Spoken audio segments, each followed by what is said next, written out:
I now have stage 4 breast cancer and I have been given 8 to 12 months to live. Yep. I was told about 15 hours ago that my cancer is now terminal. I've been caring for patients for probably 5 or more years now and I've seen quite a few terminal illnesses. I never really thought that, well, I'd be finding myself in the same position. Edit, thank you so much for everyone's support. I'll try to reply to each comment and for fuck's sake, don't waste your money on Reddit awards. Give it to charity. Edit 2, there's some things that you need to know about me. I'm writing anything and everything that comes to mind without giving away my privacy. I am 29 and I'm a woman. I live in the UK. I have a brother and sister. Somewhere. The foster system got us at a young age. This was because of an accident in 2006 which killed both of our parents. One of the things I want to do is to find and contact them before I eventually pass away. This crash was bad enough that it knocked me out for a long time. I had to have extensive surgery and be revived multiple times as well as another 2 months in hospital. I think this traumatic experience exposed me to nursing and hospitals in general, and it was then I knew I wanted to work in one. With the loss of my parents, we were forced into the foster care system until I was 18 to 19 and I moved out to university. I've never been a healthy pup, I guess. I had horrible condition when I was 18 which required surgery. During recovery, I spoke to the nurses caring for me in the hospital and also the practice nurses at my doctors for dressing changes. Inspired by that, I became a nurse. My hobbies were rooted at a very young age when my dad brought back a massive tape drive from his company. He also brought back a big microcomputer type thing that was from the 80s which ran a basic type language. I remember him telling me this thing can hold as much information as 700 books or more. With both persistence and patience with my dad, we wrote some basic code that could write to the tape drive and read it back into memory, although it was primitive. That set me on my path to explore computing, sciences and eventually medicine. I also at one time had an Apple II computer which was fun to use, but I can't remember what happened to it. I still maintain it's the only Apple product I liked. I attended a Church of England primary school and I really hated it. It really installed to me that their religion was effectively you do what we want and you can't do what you want. After my parents died, I was then put through an incredibly harsh Catholic boarding school. This really made me not actually religious at all. Tales from my nursing experiences, these are the bad ones, Therese, many more positive stories not mentioned. When I first started my nursing experience, I was mistakenly listened to some people at the university to go into private nursing. This was a horrible experience, but it made me the nurse I am/was. In my first month, I was caring for a woman with severe lung problems due to smoking. She started to cough violently. Then, she started coughing up blood in parts of her lungs. We couldn't save her. I moved to working in an NHS hospital, which I found to be so much better. During my second year of nursing for the NHS, I was caring for a man who had diabetes who had to have their whole arm amputated. He basically had their arm rotting and the flesh was melting off. It grossed me out, but I was strangely fascinated. I don't know what happened to him. There was another time when I was caring for a psych patient who stuck a vibrating toothbrush down his urethra because he supposedly liked the feeling, then ripped it out, causing several tears in his urinary tract. He eventually died of sepsis and there was nothing we could do. In February 2021, I was working in a psych ward. Something happened in an adjacent ward which required almost all of us. Another nurse and I opted to stay in the unit and continued to temporarily watch over 7 patients in the unit whilst waiting for everyone to come back. Whilst doing so, I left one of them, a girl, on her own for just 4 to 5 minutes max, obviously not deliberately. The other nurse had discovered that she had managed to slash at her own throat, spilling blood all over the floor. I came over to help as more staff returned. An incident report was made and I was essentially blamed by management. I had a week off to recover. My unit stood up for me, thankfully. The girl survived and was moved to a higher security facility. Only a day later when I came back, one of my favorite patients died suddenly in my arms. This was a 15-year-old boy who had a few concerning medical problems and unfortunately enough mental illnesses to not be able to take care of himself.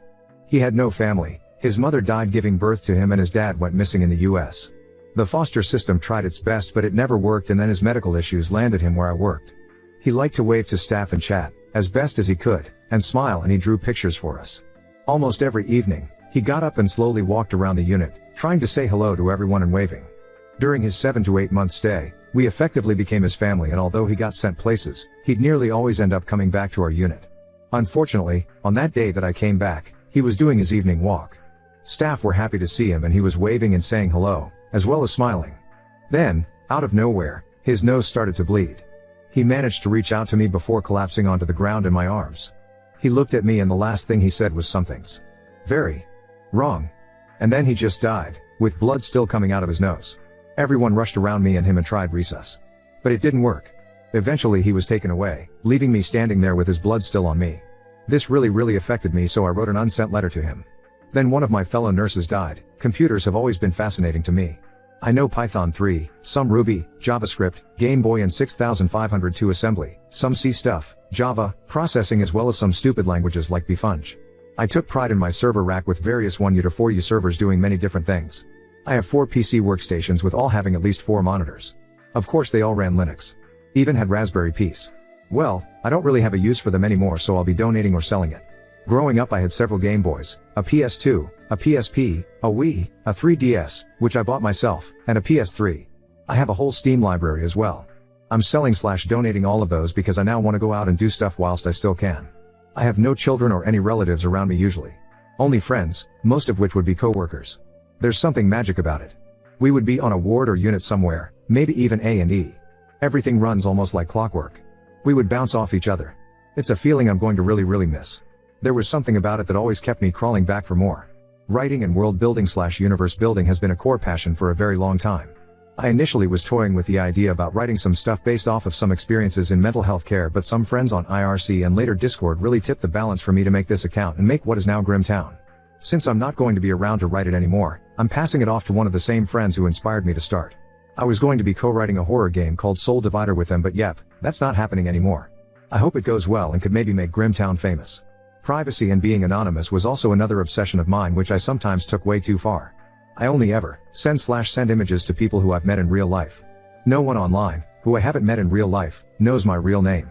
No one online, who I haven't met in real life, knows anything that I didn't want them to. It sounds stupid and absurd, but it was my protection from stalkers and my exes. There was 4 of them and they made me realize how unhinged and obsessed people can be after I made my intentions clear. I had to move several times. I'm incredibly careful about where I'm online because of them. My political beliefs were simple: everyone deserves a chance. Everyone deserves access to essentials like food, water, shelter, healthcare and rights. Left. Anarchist. Socialist. Whatever. Part of me is sad that I'll be leaving behind a world with corruption, exploitation and a climate crisis, and I'm sad because I can't do much about that. Update 1. I decided to only work for a week and then leave. I've been traveling in Europe and now I've visited France, Belgium and currently I'm traveling in Germany. I would have wanted to go to Chernobyl, but that's not going to happen. Some people have been asking what I'm going to do with my remains, and I've decided that I'm going to donate myself to science for either medical dissection in a school somewhere or research or something. In terms of my cats, they're being looked after by my friend who's also going to sort out their adoptions. Another friend has now gotten the computers and server stuff and I've either sold or donated everything else. The majority of this allows me to travel right now. I'm about to travel to America and Canada after I've finished here in Germany. Other places I'm going to include Iceland, Sweden, Norway, Spain, Italy, Croatia, Japan, Mexico, New Zealand.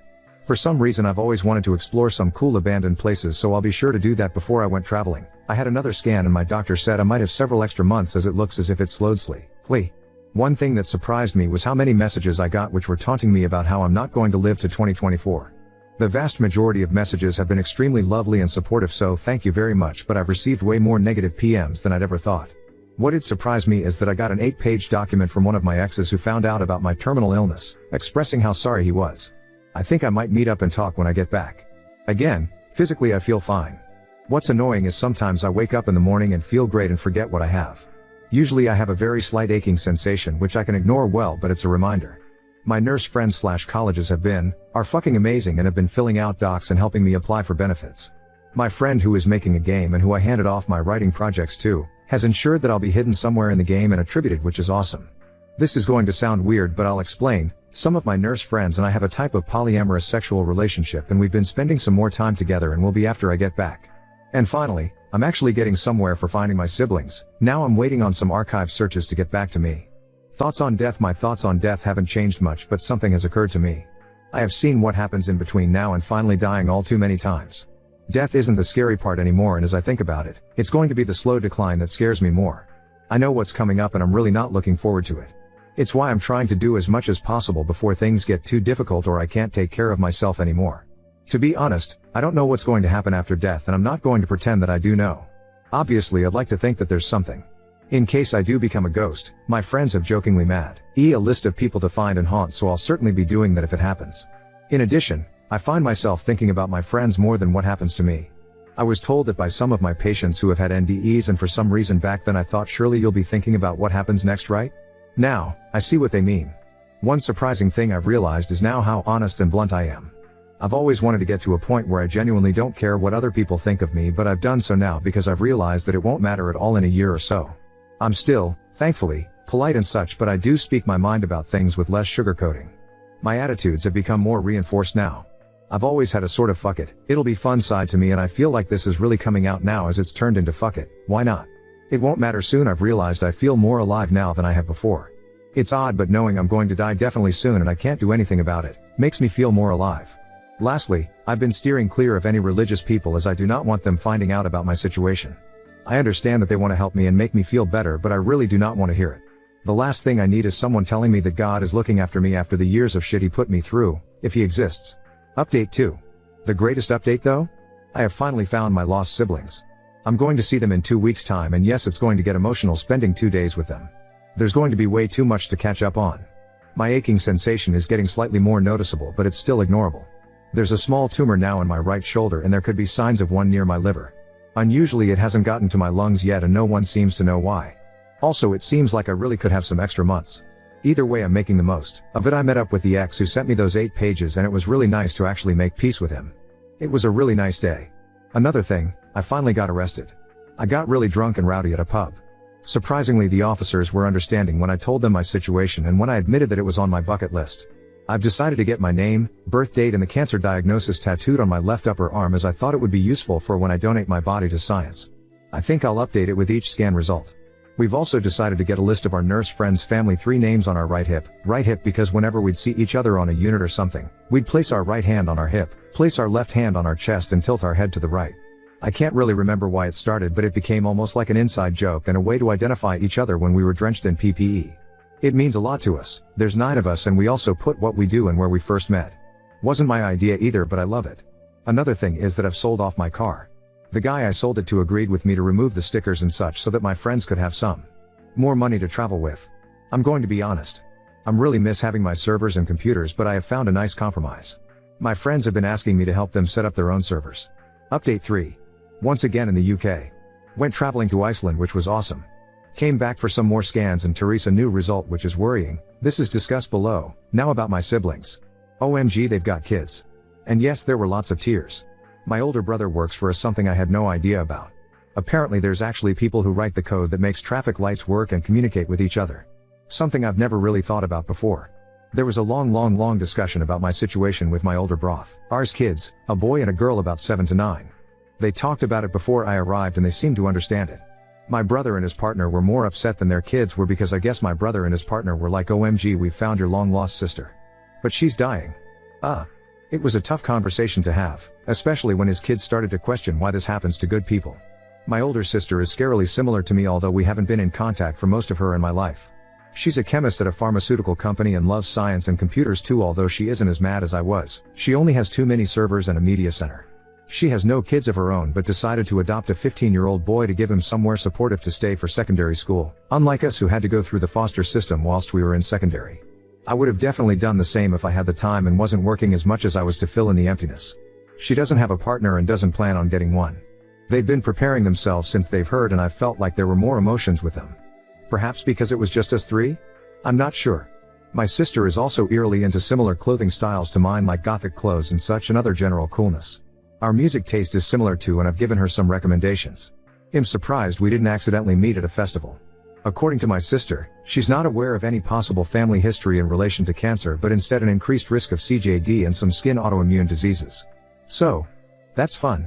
My aching sensation is getting more noticeable now. I think I also moved my shoulder once and could feel the small tumor. It's not painful, it's just there. My breasts are still fine and actually seem to be improving. Still no signs of it on my lungs.